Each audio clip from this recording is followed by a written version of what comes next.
180. Welcome back to Online Darts, everyone. We're on the road again. It was Nottingham Premier League last night, so it'd be rude not to drop into the Prince of Wales here at Ilkeston. Only 10 minutes away. Oh, beautiful. Mate, first of all, how's things? It's been a while since we caught up.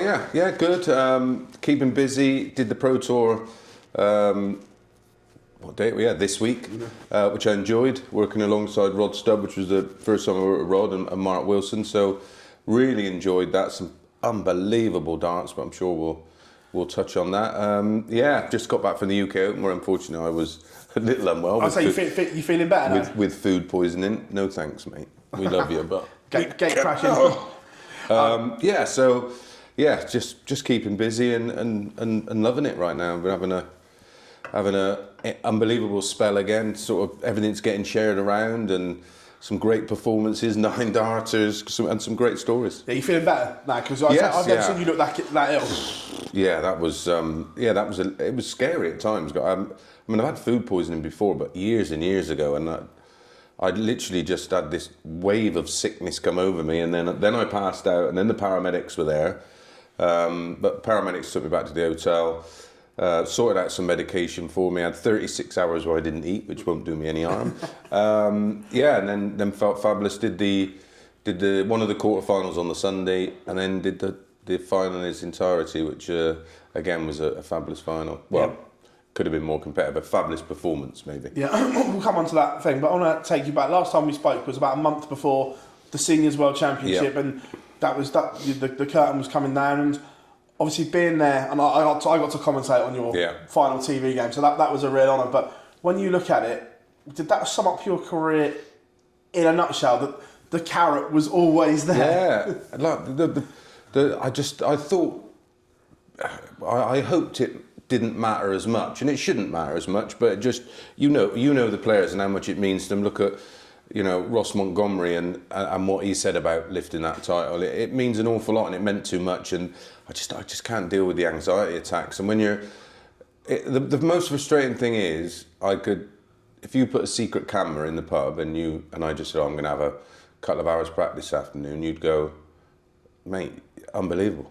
What is going on? Ask any of the players who were in the practice room with me prior to a match, and I'm literally as good as I've ever been. I just can't cope with the anxiety on stage. It's not. I'm not able to control it, and then I can't control my breathing. Then I can't control the sweats, and then people who suffer with anxiety will tell you your eyes go, your perception goes. And it's heartbreaking, and obviously I dealt with that throughout trying to have a go on the seniors and support it. But I thought, right, it's my last one, I might be all right. And in the early stages against W, I was just all over the shop. And then all of a sudden I was okay. The heat I felt against Hendo was just horrific. And then I went off after 2 sets, and I thought, right, I'm going to have to just try and change something. So I just sort of changed my position on the barrel just to see if I could get him out of my hand quick enough. And it almost worked. And I had Big John, he was sweating up as well, and I thought, I got you here. But yeah, fair play to him. He was mustered when he needed. We were both good in spells, but both pretty ordinary in spells. But yeah, that pretty much is it. And it's just sort of, there you go, look, this is what might have been, but yeah, the anxiety attacks over my entire career, because it's not a new thing. I've had it for all my life, and you think I've done so many other things to try and manage it, but for whatever reason, I could stand in front of a live audience and talk about darts, do the draw on stage in front of 5. Any of that doesn't bother me. Stick a set of darts, even in here on a league night, it's just as bad. So it's sad. And I am gutted, because I really did sort of fancy going out with a bang, because my preparation for it was on point. Some of the numbers I was punching in, and I had a couple of my mates from Devon come up, and we had an unbelievable session here with another couple of lads, and I was really going through the gears and reeling off 11s, 12s and 13s, and then get up there and same old story. But absolutely, I didn't know I was going to be made an ambassador of the World Seniors. So that was that was a pleasant surprise, because I always said all along that it's something I want to stay involved in. The two people that run it, I got a lot of respect for. Jason Tame's been a friend of mine for near on 30 years, so it was something that I've always wanted to support, and hopefully in the future get an opportunity to have some form of involvement in front of camera and behind the scenes. One of your phrases when you commentate is players free roll when they think they're out at 2-0 down and 2-0 down. Did you then just free roll? Yeah, I think I did. I think the realization, well, this is a disappointing way to bow out, and like I said, the heat up there was insane, and my hands were I just no grip on the dart. So you were commentating. I haven't really watched it back yet. I don't like to, but yeah, they were coming out. The timing of release was coming out of my hand wrong. So I literally went off stage, had a quick chat with the security guy, said, right, I'm going to just try something different. I've got nothing to lose at this point. Went back out on the 9 practice darts. I think I went 180, 140, 180, and I thought, right, here we go. And it sort of worked for a while, and then as soon as I felt like I could win, the anxiety came back, and the rest is history. Yeah, look, it was a pleasure to come, and you had that tavern crowd on their feet, and I don't know, have you listened to Big John's nice words as well afterwards as well? That yeah, I spoke to him afterwards, and when I was last down at Modus for the Legends Week, and again, at times I was playing some wonderful stuff, and I said to Neil Duff there, I said, mate, that's, he was like, no, like there's still too much left, don't do it. And I said, no, mate, I've made up my mind. Listen, this was always a bonus anyway, and it literally was down to when the two Jasons asked me, I just couldn't turn them down, and I made the decision, and I thought that the timing's right. I'm so busy, I'm doing more stuff for Matchroom and PDC, and obviously now I'm doing the Premier League for TalkSport. I've got the TalkSport stuff for the match play. There's talk we may be doing the World Cup on site, trying to squeeze in some Modus stuff in between the ITV stuff, and obviously me and you are going to be doing something in the future. Yeah, I'm looking forward to when we announce that as well. It'll be cool. Last time we spoke was obviously before this, the Masters has happened. Was it all you hoped for and more? And more, yeah, and more. It was something that we discussed in one of these years. As soon as we heard that Wimbledon were coming back as a board sponsor for the PDC, we're not coming back, but I think it was the first time, we both were like, listen, what an opportunity. The BDO or then WDF had completely dismantled what was the Wimbledon World Masters and what was the oldest and one of the most prestigious tournaments in world darts, and I was like, listen, they've got to bring it back. They've got a perfect tournament to do it. The extension to 24 was maybe a bit of a clue. And then obviously they put a package together. I mean, there's plenty more they could do with it, but for their first go at something very, very new, I thought it was fabulous. There was tension all the way. There was comebacks.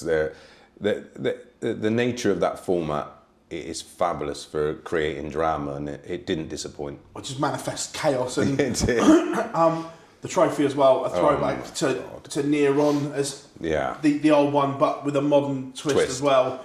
Bit of carbon fibre in there. Yeah. But look, Luke Humphries, the world #1, produced and the first name on that illustrious trophy. And look, but Johnny played his part in that final as well. Yeah, and it's now on reflection, we see what Johnny's done since. He really has sort of got back some of that old form, what saw him winning titles and winning a World Cup or a couple of World Cups. So yeah, chuffed to bits for Johnny, but as you know, I got a lot of time for Luke Humphries. He's our poster boy for a reason, and he carries himself very, very well. And it was lovely to see his name first on a trophy rather than, you know, all the other ones he's picked up. You know, he created a bit of history that will never be forgotten. Yeah, look, Luke and Luke are setting the standards consistently for the last 18 months. It's been ridiculous, and although it's not a rivalry in the sense of they hate each other, it's a sporting rivalry that is bringing the best out of both of them at the moment. Yeah, I was talking about this the other day. I suppose it was a bit like when the early stages of Phil, and then he had Priestley as his, you know, although they were best pals, you know, they would sit with each other all day, play crib together all day, practice together. There was a rivalry, and like I say, it was a sporting rivalry, and this is very much the case. I don't think there's, at their absolute optimum, I don't think there's too much between them, and I think that's why it's so exciting, because you know, who do you pick, and on the basis of what do you pick?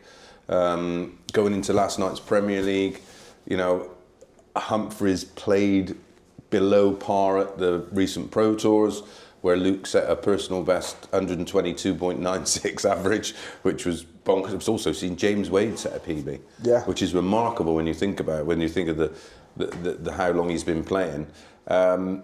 So going into that match last night, it was still 55-45, even on the back of what Littler produced at the Pro Tour. So that's how evenly matched they are, and when you've got the best two in world darts, the fact that there's very little between them, you know, when Taylor was at his absolute pomp, he was just so far of everybody else, but that's not the case now. I think there's probably 10 to 12 players that can compete when they're at their best, and maybe if Luke are just slightly off the top.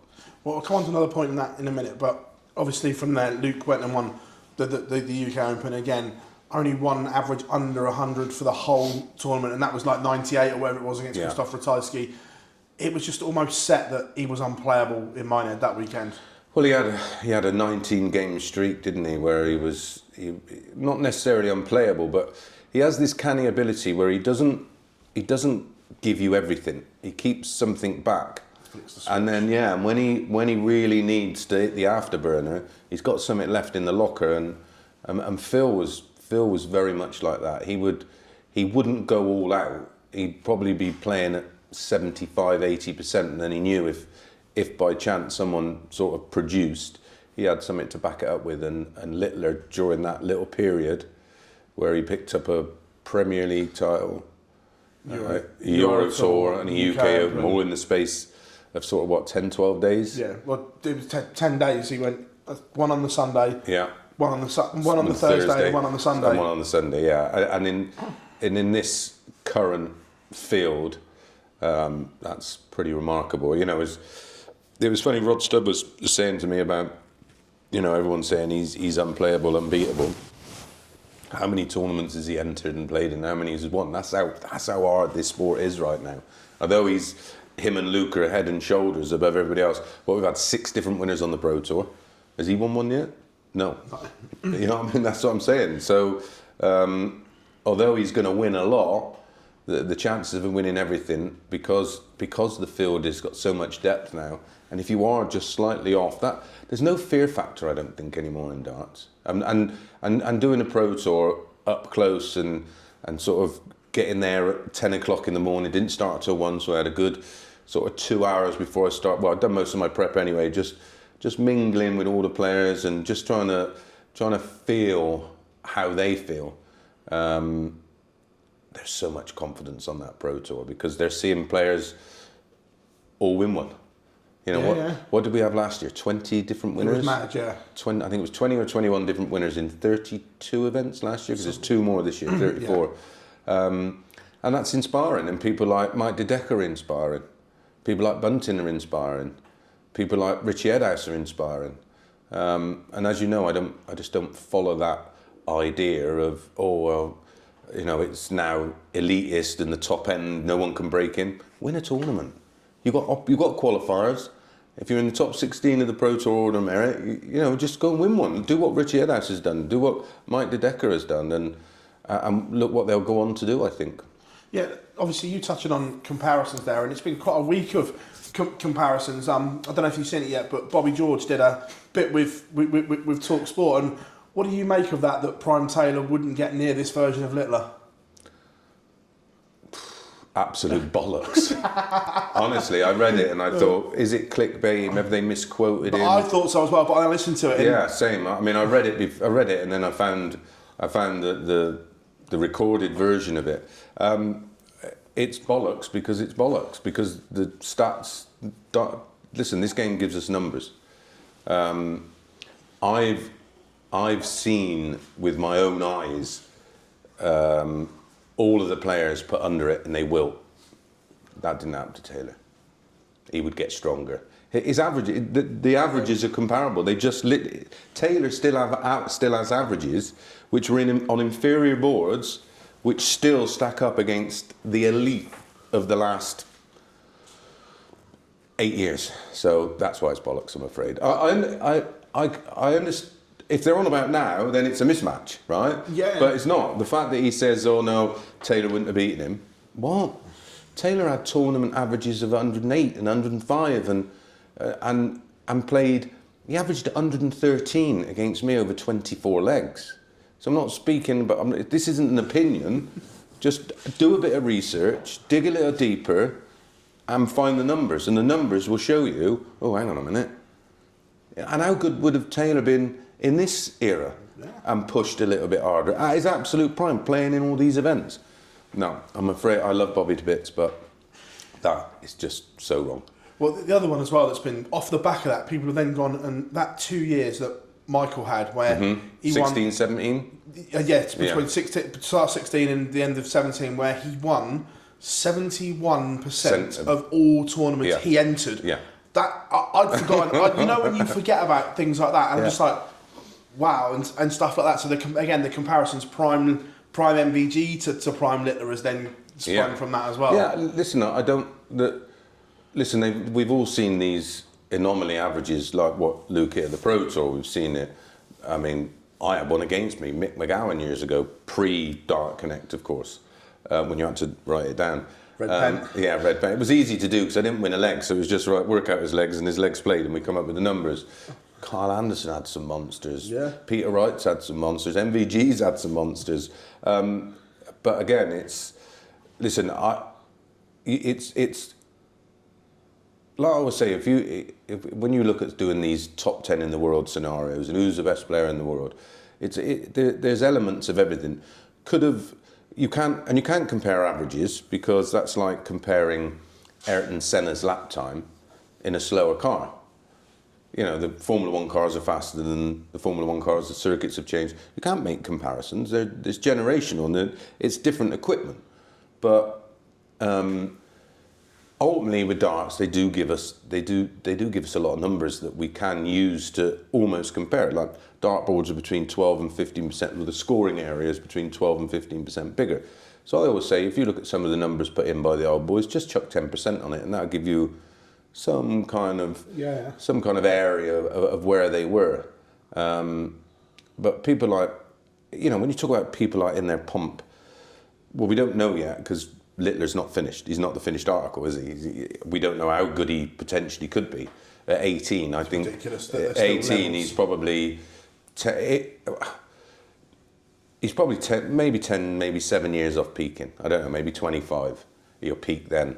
But he's not going to be playing long enough to win 16 world titles, because the desire won't be there, and his body will start to break down because they play so much. But you think of Anderson, Adrian Lewis, Barneveld, Taylor, MVG, Littler, Peter Wright. Peter Wright is absolute pomp. Think of two. The match play tournament was the one for me. But there's two that stick in my mind. That one I commentated on, the other one I sat and watched, and was just my mind was blown. And it was both against Michael Smith. And I loved reading all this bollocks afterwards. Oh, Michael choked. People love this word, choke, that have never played sport. But, he choked. His numbers improved. When you're getting one dart, a double on the back of a 161 or a 170 or a 167, but, you've got Peter Wright sort of hovering around 105, 106. And then for that, Spells averaging 118, 119. Man. And then, and he did that once in the Grand Slam and once in the Worlds. You put all them together, they're absolute pomp. Where'd you go with it? You still end up with the same guy, and it's Phil Taylor. He's the GOAT. Yeah, for now. I just love all these bits that come off the back of it and so on. It's a real intriguing mix. Listen, I try to swerve or sway away from opinions, because darts, you don't need to have an opinion in. It's numbers, it's facts. Like, I couldn't beat one of the tour card holders on telly because, well, let's say who's 75 on the leaderboard in terms of numbers. My numbers are like 82, or it's between 78 and 82. Their low is like 85, 86.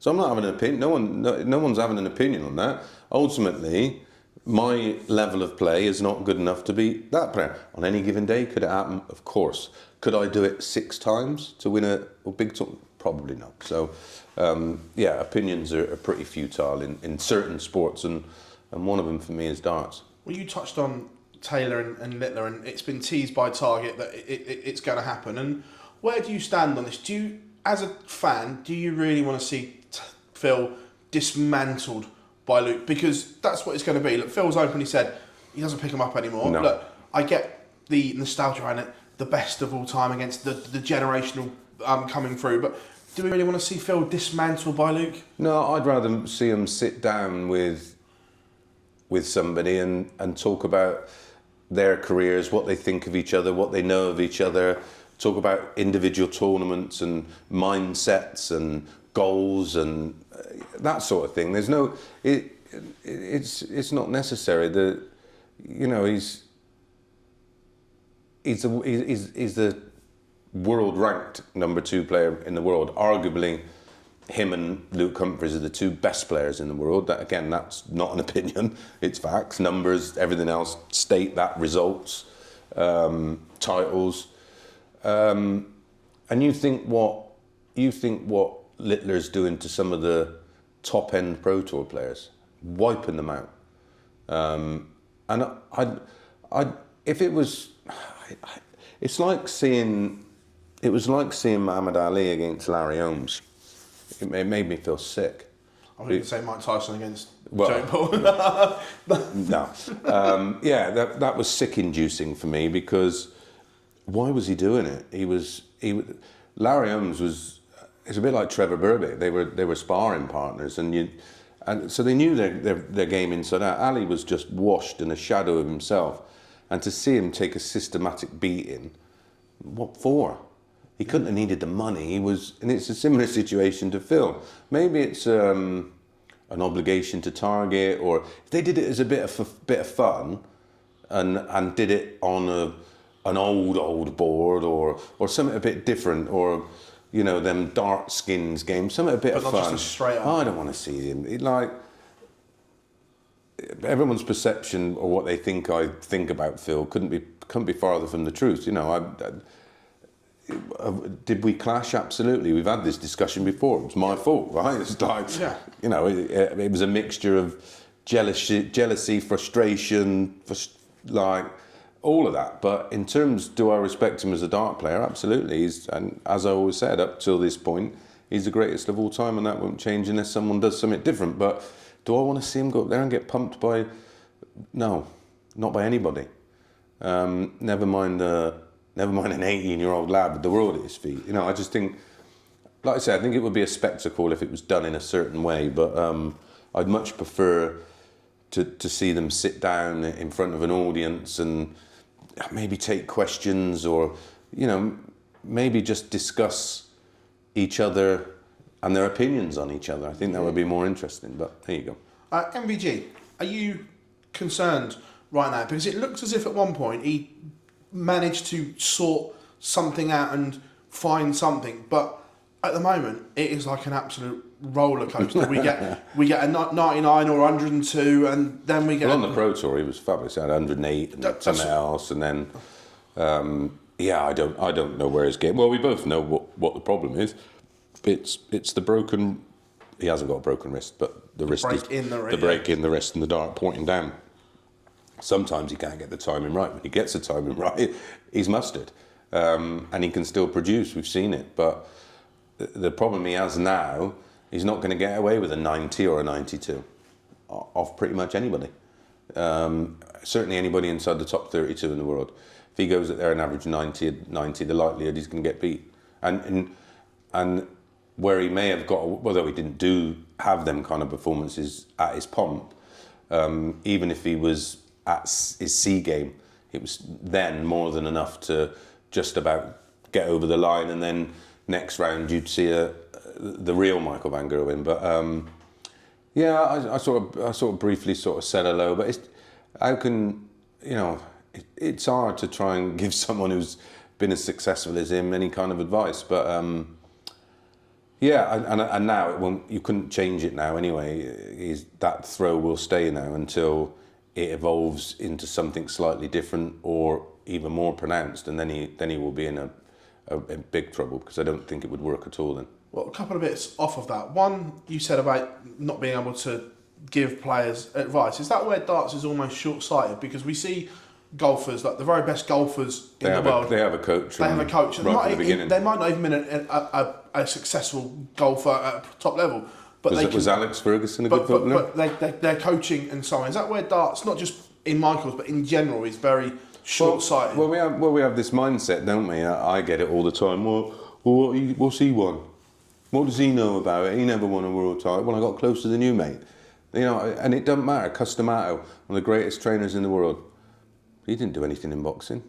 Nothing at all. Look at the Jose Mourinho. Was he a World Cup winner or something? Not that I can remember. Did he win the Champions League? Not as a player. Well, Jose was an interpreter for Bobby Robson at Barcelona. Exactly, right? So that shows you what the mindset is of just people who generally don't play sport at a professional level. But I think because dart players are quite precious, they're not open to listening to somebody that they don't respect at their level, maybe. And I think that's something that will change, but it will be slow. I noticed the PDPA now are doing their own UK sport foundation coaching course. Yeah, coaching course, which at the moment it's level 1, but over the next few years it's going to be introduced where every element of the game will be scrutinised, and you'll be able to be coached, whether it be mindset, the physical side of the sport, the health side of the sport, the mental side of the sport, all them sort of things, and ultimately the fundamentals. I remember Michael Smith did an exhibition around here, and he came in here first, and then he came in after, and I was chatting to him, and I was saying, do you not know about certain things about his own throw? And he was like, no. I'm like, what? Has no one ever said anything to you? And we had an half-hour conversation, had a good bit of fun with it, and he was like, do you know what? That makes sense. I wouldn't out and out say, I was trying to coach him. I was just saying, do you not notice that you do this when you do this, and then you do that when you do that? On this and a lot of players don't. I don't watch myself back. You know what I mean? And maybe that's the thing. Maybe modern players, haven't got the time, or maybe don't want to listen to me prattling on a load of old nonsense. Who knows? But yeah, I think a lot of players would benefit. We sit down in private and go, "You've seen what he's doing there." Yeah. Yeah, I can see it. But we don't. Again, and I don't mean that in a negative way that they're precious. They're just quite protective of not absorbing information that maybe affect their game. I'm not so sure, but I think in time that tide may change a little bit, and they might be more open, especially the younger players, because you remember they've come through JDC and academy system where they're being coached. It's like Henry Coates, a local player around here, and I think he's only 18 or 19 or whatever. He was a product of Jamie Caven's academy.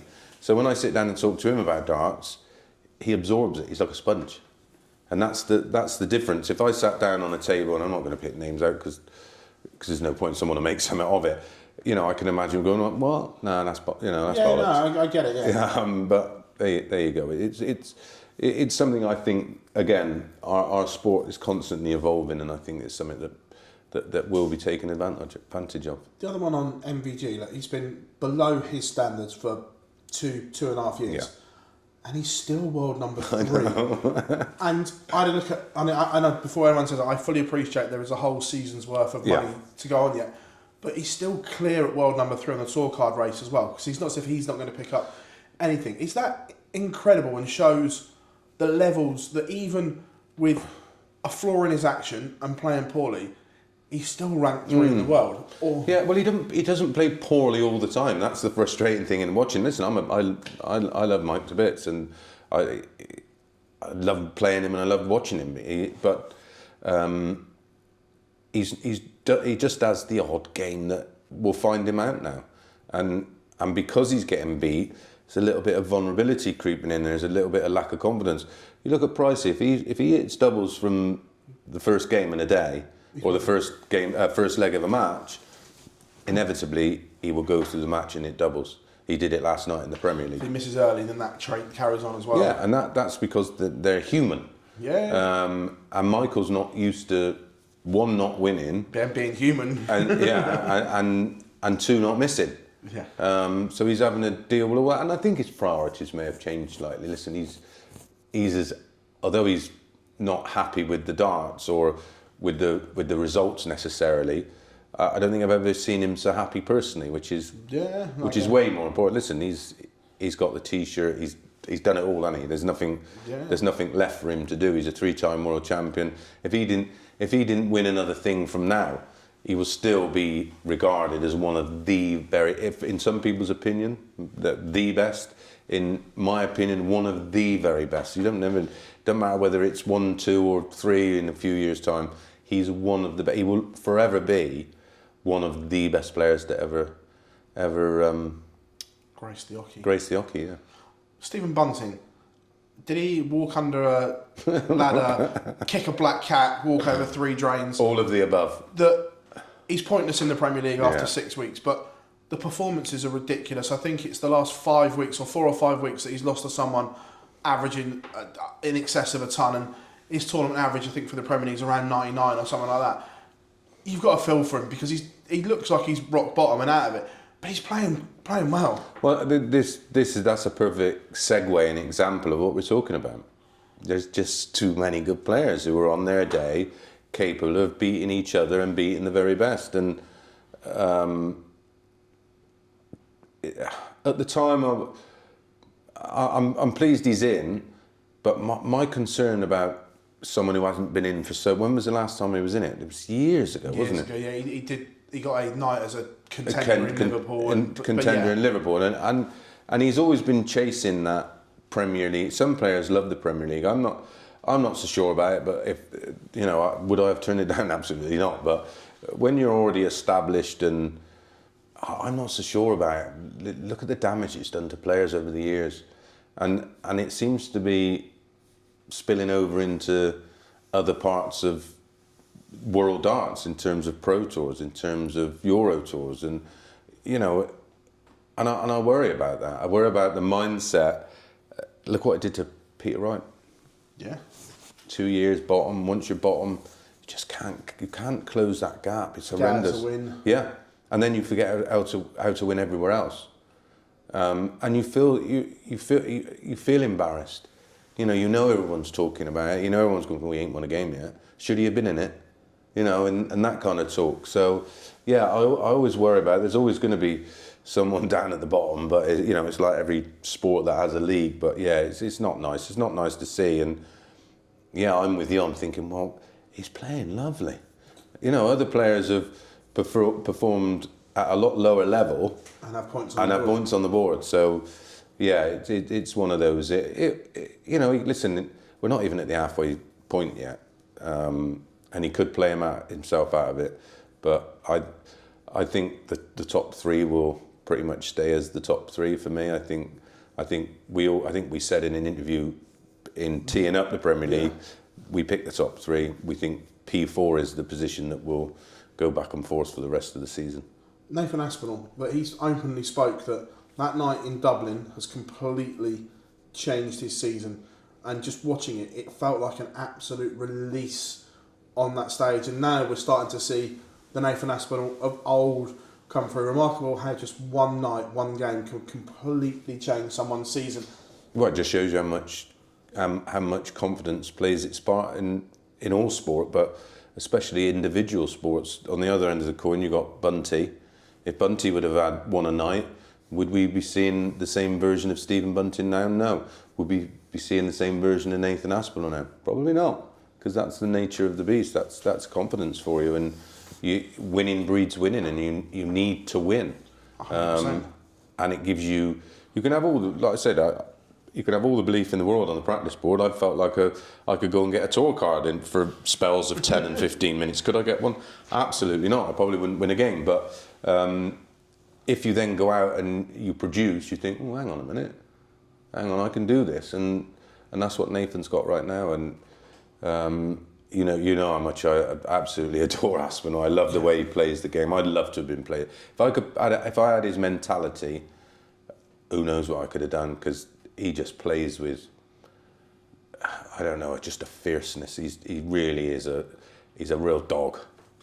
James Wade returning to him. You touched on it earlier, but it's also come with some criticism as well. That let's do the good bit first. Yeah. That James Wade, again, after 3 decades, continues to find a way to win games, get to TV finals. It's remarkable. And is he perhaps the only player you could make a case for to be one of the greatest of all times that doesn't have a world title? Yeah, he's the only player in my top 10 of all time that hasn't won a world title. And he deserves his place in there. Phenomenal player. Remember Gary Anderson, I think it was last year, I think he produced 2 personal bests last year in terms of averages. And James Wade's doing it this year by a point and something. It's 115 points. I mean, and against Beau, who's playing unbelievable that day. That may come back to haunt him a few times. But yeah, listen, James is James. James's whole makeup is, although it's been detrimental, also in a way it's been a positive for him, because it can produce. Me and James have similar mental health, which is why we've always understood each other probably more than most, and it does work sometimes. When it's good, it's good. When you're bad, you're bad, and that's just the nature of having poor mental health. But obviously, he's created stories on there as well. The Luke Humphreys lick and the Barney kiss. Yeah. Shall we say? Look, Luke was annoyed. Yeah, we saw the tweet was then deleted and so on. Was he more annoyed because he lost? I don't know. We've not spoken to him James played lovely, and they both did. It was a fabulous game. We've not spoken to them, but I'm just saying that there's things like that it can be. So, like, I'm not saying it is, but I can see why people think, oh, he's done it deliberately and things like that. I'm not saying it is. That's just James. That's just the way he is. Yeah, no, listen, we live in a very woke, scared little world, don't we? Remember in '97 when Eric took out that 1-4-1 and he gave Phil that? Yeah. What you imagine people would lose their shit today? They would though. Yeah. They would. There would be campaigns and listen. It was a bit strange. Did it offend me? Why? Why don't give a shit? No, I didn't. That much so I didn't even think anything at the time. And then I'm at home and I start getting some alerts and I'm like, but again, it's these fucking rags making shit out of nothing, and they continue to do it. And why? Why the PD? I've only got to say something to you out of turn, or what's perceived out of turn. I'm getting pulled up, but the press can write all that shit, and no one says a word to them. And I'm like, really? You know? Oh, there you go. That's the world we live in, I suppose. But yeah, it's something or nothing. No, I don't listen. Luke probably didn't like it, but he probably didn't like it more because James played out of his boots and got one over him, as he did in the UK many years ago after Luke smashed MBG with like 108 average or something, and everyone thinking, oh, he's going to steamroller Wade, and Wade does a job on him, you know. But there you go. And listen, in fairness, and one of the other reasons why I respect Luke so much is 99.99% of the time he's a perfect winner and a perfect loser. So it must have annoyed him. Yeah, you touched on Beau there. Look, what she's doing is incredible. But are you a little disappointed? As we record this probably won't go out till after the Challenge Tour, but are you disappointed that, one, she hasn't gone to the Challenge Tour in Germany and then the Pro Tour? Oh, because she would have been invited to the Pro Tour as a top-up, but she skipped both in Germany. Because we've seen what she's doing and how good she's been, people want to see her more. Yeah, I get what you're saying. I get what you're saying. Listen, I've not been critical of her. I've questioned some of her decisions, but everything she's done has been done at her pace, in her time, and when she's ready. So, would I like to see more of her? Absolutely, because she's an unremarkable. Her talent is ridiculous. Like watching her on that Pro Tour on Tuesday and Wednesday, I was like, UK Open as well. I know, and yeah, I know. Well, everywhere she goes, pretty much. And Luke had to play out of his skin to beat her in the UK Open. That was him almost at his absolute foot to the floor. But she picks and chooses, and it's working for her, right? Yeah. Every little stage she goes, she does it at her pace.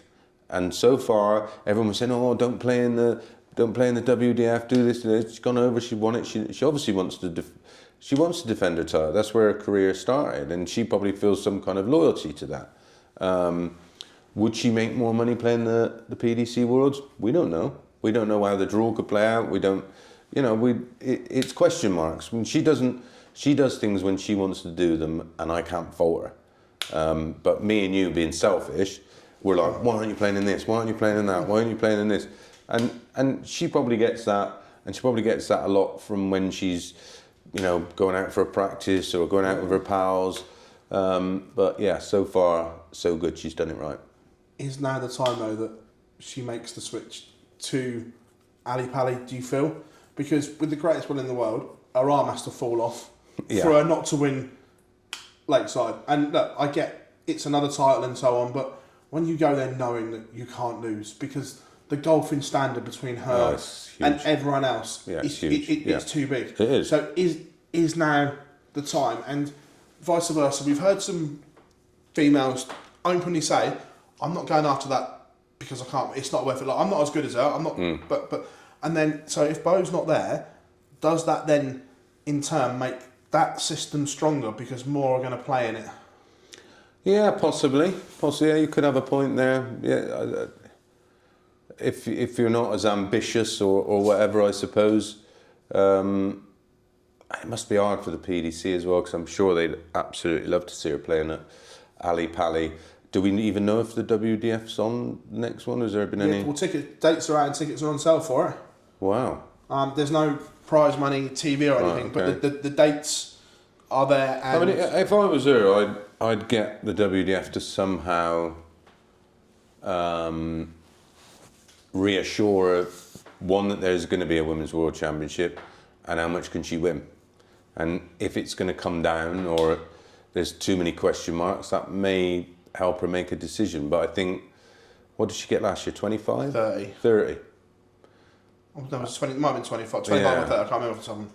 So she'd have to win a few games at Ali Pali. But this essentially is where management and maybe the PDC can step in and say, well, look, we'll guarantee you that 30 with a sponsorship deal. Here's a patch. Stick that on there. There's your 30 grand. That's what I'd be doing, because commercially she's going to get way more exposure. I'd say commercially, you look at the exposure that you get for playing. Yeah.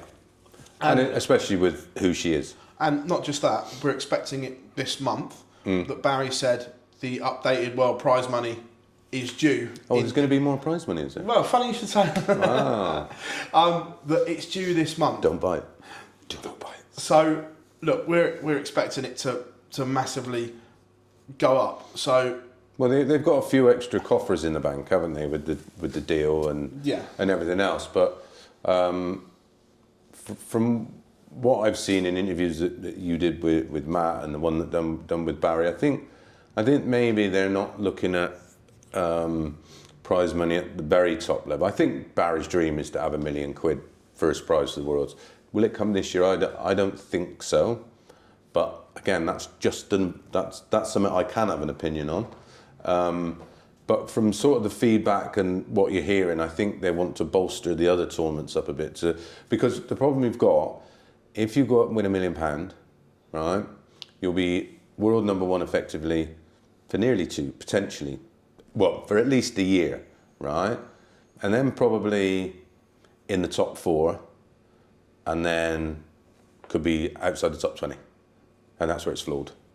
That's where it's wrong. It's unfair on the players. You've seen the pressure Michael Smith was under when it came round to defend it, right? You don't become number 5 in the world and then on January the 10th, 16. What's that all about? So that's happened over 2 years. That just doesn't happen overnight. Yeah, well, where was he at the Worlds? Yeah, well, he went in number 2, left number 17, Michael Smith. How's that? Yeah. How has he gone from being the second best player in the world to the 17th best player in the world overnight. So I think I understood at the time why they did the rankings on prize money, because it was to go, look at us, look how much we're earning. It was a great selling point. It was a great talking point. You could still do a money rankings, but why not do it sort of, I don't know, the Worlds would be 16 points, the match play would be 14 points, the Grand Slam would possibly be 12 points, the Grand Prix would be 12 points, and you have a ranking system that's fair. Because I don't personally think, it doesn't make any sense how you can, I know you have that, I know it's a 2-year period where you retain that money for 2 years, but that was fine when it was what you'd call great prize money, don't get me wrong, but £1 million? How on earth, how, like I say, you could be going to defend your title and then the following year not even be in the Premier League. If they picked it on the basis of being top 4 or whatever. But say everybody else around you go, hang on, I was number 1 in the world and world champion 18 months ago. Now I'm outside the top 16 in the world.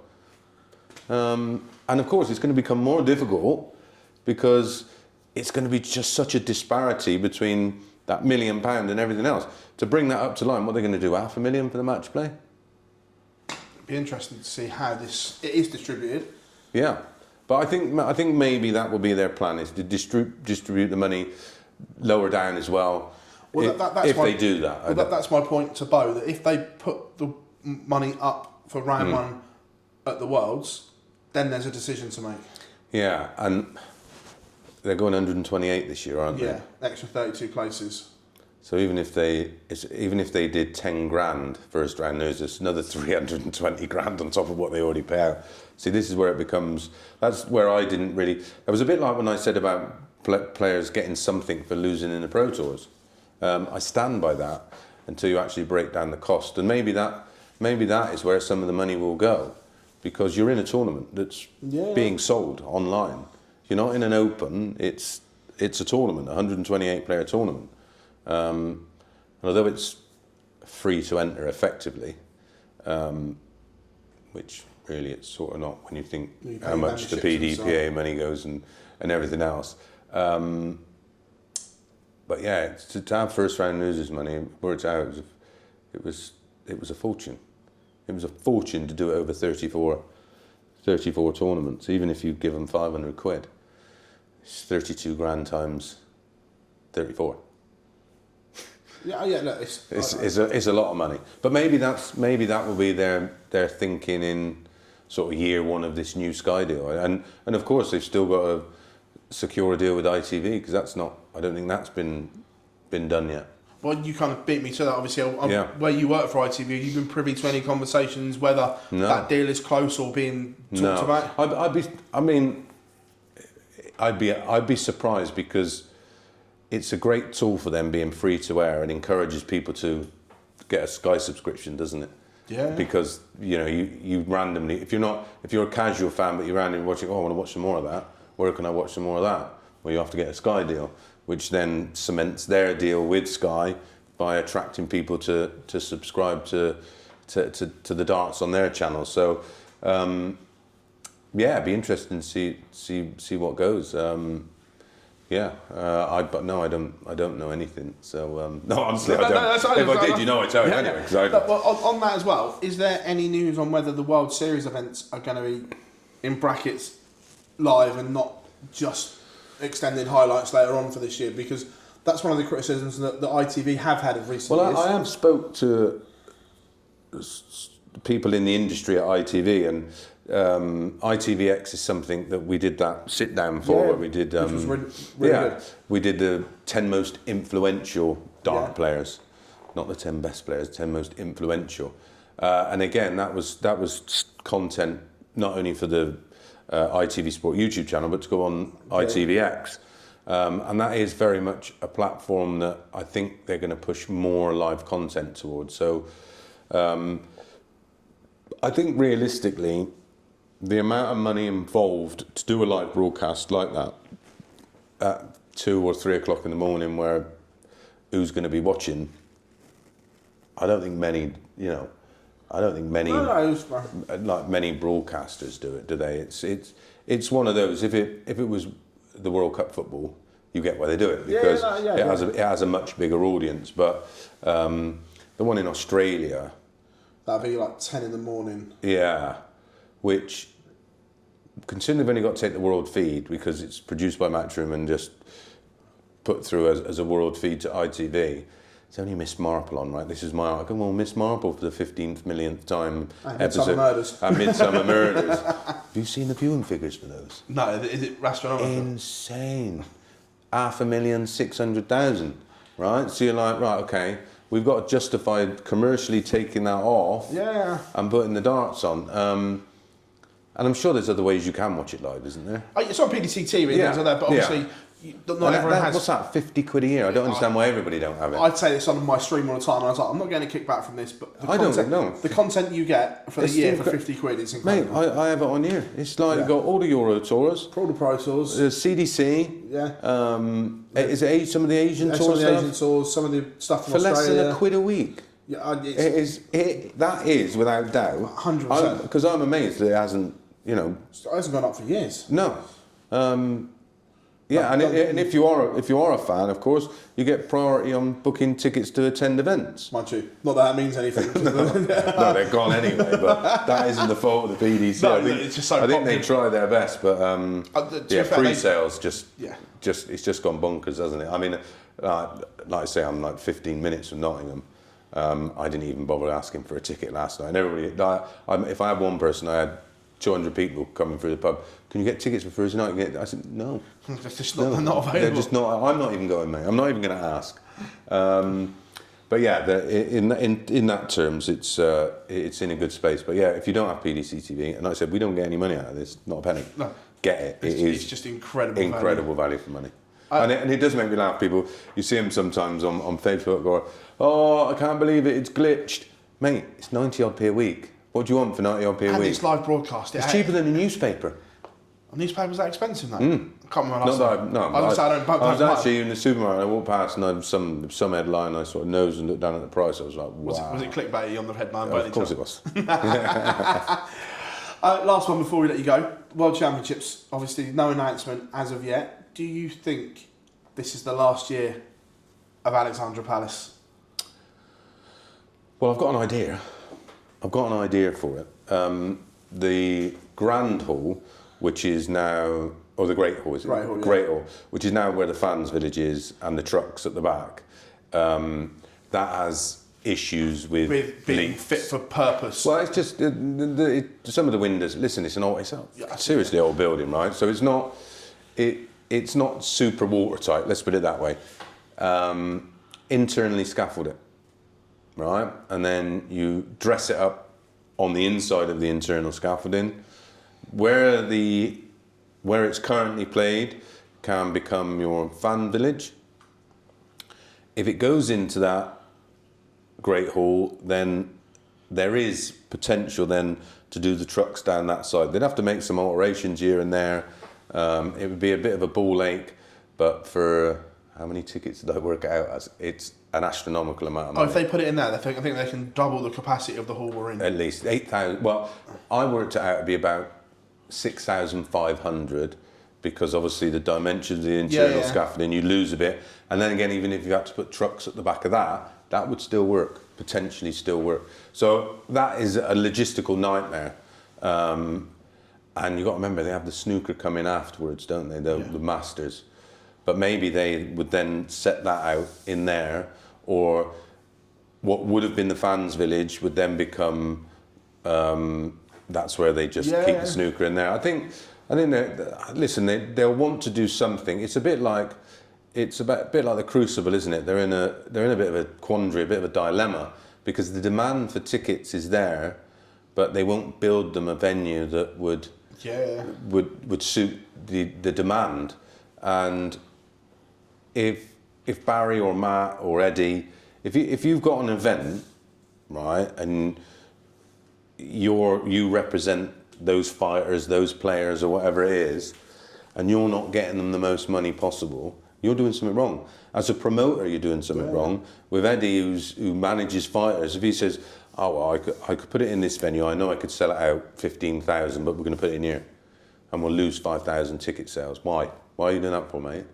You know, that's the situation they're in. So they've got to look at it as a business. Their main MO is to make money, because if the more money they make, the more money the players make, or the fighters make, or if it's footballer, the footballers make. You know, look at this latest thing about Old Trafford and, you know, getting more capacity because that will generate more money. And I think they're in a similar situation as the Crucible, as they are with Ali Pali, because the demand is insane. But I mean, I'd be devastated if it left the UK. I don't mind where it goes anyway. When I did the interview with Barry, he said it will not leave the UK. No. Yeah, I mean, it's such part and parcel of British history, isn't it? It's the pilgrimage to Ali Pali every year. Yeah, like, you know, it is a bit of a pain in the ass where it is. The parking's a bit of a pain in the ass. It's so cold in there. I mean, that fans village playing darts in there, literally, I had to have hand warmers. It was bitter. It's great if you're dressed up as a traffic cone, or a Mario Kart or whatever. But when you're there in a dart shirt and you're not trying to warm your hands up, but yeah, it's got some character about it. But if they could, you want something that it's everything that the Ali Pali is, but they don't spend any money on it. That's the trouble. And don't tell me it don't generate money. It has to. It must do. But they've just not spent any money on it in years. And like Ronnie walks in, he goes, "It stinks, it's dirty, I don't like being here." But he has just come in after 16 days of darts. Soon to be, how many days is it this year? It's an extra 17 days, so it goes for 21 days, 3 weeks. Yeah. My God. 3 weeks there, yeah, that's... yeah, but again, it's a natural evolution, isn't it? Yeah. To think we've got a world championship with 100 and... I remember, how many was in the first one? 24, was it? I think it was 24 at the Tavern, yeah. Yeah, 24, and now we've got 104 more. Yeah, 128 players from around the world. Remarkable. And millions of pounds worth of prize money. So yeah, we have a little bit of fun with, you know, they're not necessarily critiques, but we sort of, you know, we're not businessmen, so we sort of see it from a fan's point of view and a player's point of view, which sometimes can get you in a spot of bother. But there we go. Nobody's been hurt in the process. Mate, absolute pleasure catching up with you, buddy. Cheers, pal.